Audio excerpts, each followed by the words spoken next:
Every new cohort that I see every year, I look at the potential of the students and I look at the opportunity that we can impact New York City schools with just a new fresh crop every year of people committed to making science education exciting. But even though I'm still here, what's most exciting to me is to not forget what it's like to be in the classroom, because as a teacher educator, I need to know what's going on in schools in order to actually help my students. So one of the things that I just think is a funny fact is that, you know, there's these state exams you have to pass to become certified. And every once in a while I just register for the test and take it.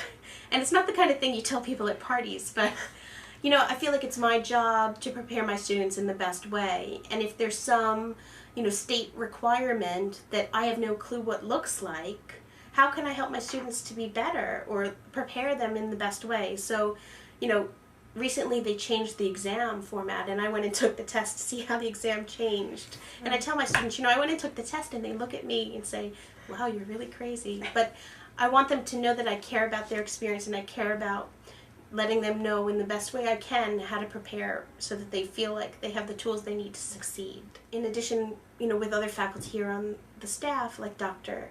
Moore-Mensa, we are constantly finding ways that we can work in schools and partner with teachers. So not only alumni who are now maybe our cooperating teachers, and we want to provide some symbiotic relationship where we can give our teachers something and they can give us a host classroom for our student teachers to work in.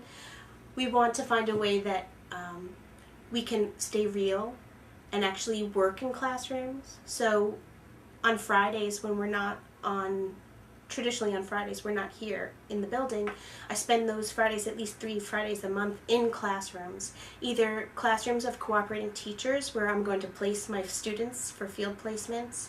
I do that other days of the week too. Or working and reaching out to alumni who maybe just, you know, casually contact me and say, Jess, I want to teach this lesson, I'm not sure what to do it, and I might go into the classroom and help co-teach a lesson. And it just makes me feel connected to students again in the age group where we're preparing our teachers, and connected to what it's like to be in a classroom. Because even though I'm in a classroom still, it's with adults. And teaching adolescents, you have to constantly be fresh and know what's the trend. I mean, you always want to know and relate to students at large, and they give me so much excitement and so much information that when I come back and plan for my new teachers, I always have new ideas about how to introduce topics or our content in a new way, because the students provide me their knowledge so that I know how to prepare our teachers best. So I just feel like it's a really good relationship to stay with one foot in the school and one foot in the university, and to constantly bridge between the two in our practices, in our relationships, and in our teaching, just in general.